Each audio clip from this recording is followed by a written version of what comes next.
We're looking at shoulder range of motion in the golf swing, particularly the backswing in this video. If we take our backswing, and I'm going to do it right-handed, even though I'm left-handed, I'm going to do it right-handed as most of you are. This position here, that's sort of there, it's sort of lead arm, slight horizontal reduction, trail arm, sort of external rotation here. Then obviously we've got our rotation, lateral flexion, rotation, bit of extension, lateral flexion, and then this position here. Not necessarily around the shoulders. When we look at the range of motion needed, it's not a massive amount of flexibility. It may be different to what we need in everyday life, but also important to have good flexibility for everyday life as well. Not just going to discount flexibility in your training program because you can get into that position in the golf swing. There might be certain things in the gym that you're limited in. For example, we need then external rotation in this trail side, not out here, but more like in here. However, if you're coming to improve strength around your shoulders and do a shoulder press, you need good external rotation, okay? But that will also depend on what sort of shoulder press you're doing, just what sort of golf swing are you trying to do, okay? So we're going to look at a few examples and give you some context as to what might be useful for you dependent on what's happening in your golf swing and in your certain maybe physical limitations, what maybe you're good at, what you're not so good at. Just going to interrupt you to tell you about 30 golf fitness tips that will help transform your game. I'm going to send them straight to your inbox over the next 30 days to improve health, fitness and golf performance and reduce the risk of injuries related to golf. If this is something you're interested in, click the link above here or in the description box below. These tips are designed to help improve everything from flexibility to power, to reducing risks of injuries, aches and pains associated with golf, to on and off golf course nutrition. This is your chance to make small changes that will have a big impact on your golf performance. This is your opportunity to train smarter, perform better, and feel great on and off the course. So sign up now, click the link above here or in the description box below. Let's say, for example, you can't get into this position and you can't externally rotate the trail side. Arms down here, and that's leading to whatever backswing error. Struggling with that. Now, is that a lack of flexibility? Number one, let's assume it is. Now, to get into this position, we need maybe some sort of pec, sort of flexibility a little bit, possibly then lead lat. In example number one, we can stretch pecs and lats. You can do a doorway stretch. I'm just going to hold on to the side here. Obviously, not my trail side, but not right-handed. Step forward, turn away with your hand just above your shoulder height. You can do this doorway against the wall, feeling the stretch across the front of the shoulder. Static stretch and a dynamic stretch we're going to do. Static stretch we want to hold for 30 seconds is a good place to start. We're going to need to do 2 rounds. So 30 seconds, do the other side, a good balance, and then do it again. You need to do that at least a few times a week.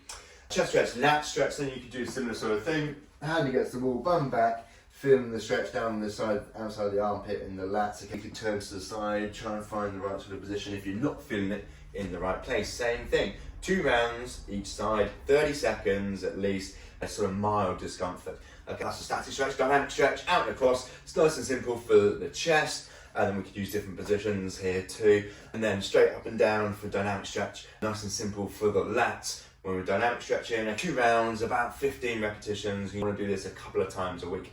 That's if the problem is just a flexibility issue. Now, example number 2. Let's assume that it's just a weakness in external rotation. Let's have a look at external rotation strength. I'm going to use a band for this one, and we're going to do a couple of different positions. I'll set one up here, and we're going to get into this position here, facing on, elbow up in line with the shoulder, and then rotating backwards, so externally rotating on the shoulder, then back down under control. So back round, little pause, back down under control. Nice control movement. Trying to keep the elbow in place here, so not moving here, not moving anywhere else, not twisting the rest of the body. Everything as standing still as you can. You do these ones here, you can do this one facing in this position here too. Making sure a light band to begin with, making sure nice controlled movement as well. And then we could do something like a mani exercise, which is quite a nice one for feeling it in the right places as well. Hands facing up, elbows tucked in by the sides, rotating outwards, pinching your shoulders back together, back down under control. A nice controlled movement throughout. Quite a nice one for making sure we're pinching the shoulder blades back whilst externally rotating. Making sure as good a range of motion as you can. You might not be near that, you might be here to begin with. Next example could be if we are rounded in the upper back, protracting the shoulders, slightly kyphotic. If I stand in this position here and try and externally rotate, I struggle, whereas if I stand nice and tall, I can get more range of motion. Upper back position and also shoulder blade position where they're sitting. Now obviously in this position, we're slightly sort of thrown forwards, but as we move backwards then into this trail, into the backswing, this trail arm, then the trail shoulder blade should move back and in, okay, to allow for this external rotation. If it doesn't do that, maybe because we're in this position making it harder, or just maybe because it's not as good, not good strength and movement around that shoulder blade, then it makes it harder to get into this position. We would then need to focus on exercises to improve this position here, and then the position movement of the shoulder blade to allow for more external rotation. A couple of exercises for that. A great exercise is a cat dog, which we can then practice just moving into and out of position. And this is one that you might not move much to begin with, and you might be really good at this one, but you might not be good at this one, focusing on good extension through the upper back in particular for this video. A couple of sets, 10 repetitions, just nice and lightly moving into and out of position. You can do this a couple of days, at least a week. Cobra exercise to strengthen the upper back as well. You can tie in some external rotation. 2 with this one.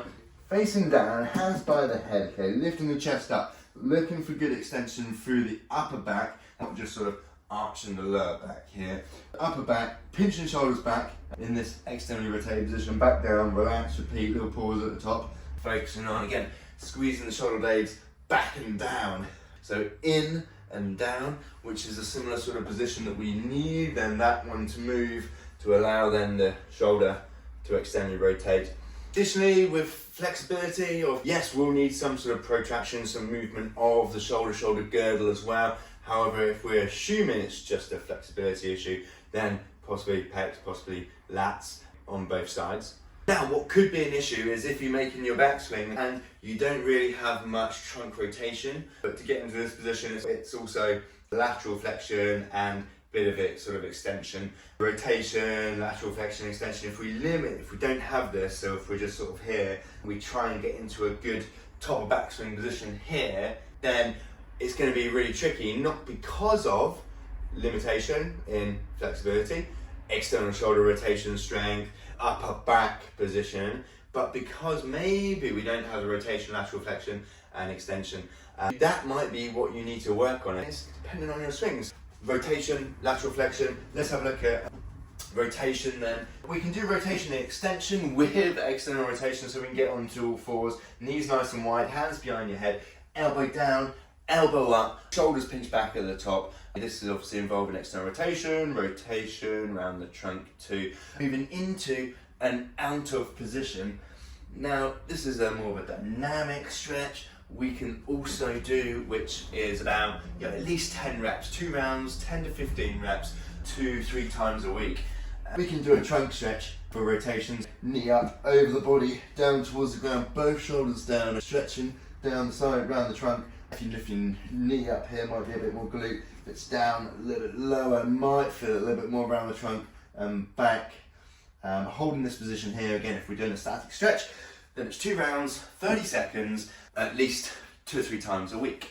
Additionally then, lateral flexion, so we could do a static stretch where we're over the top of a twist ball, for example. This position here, stretching down the side here, lateral trunk flexion, if I could talk.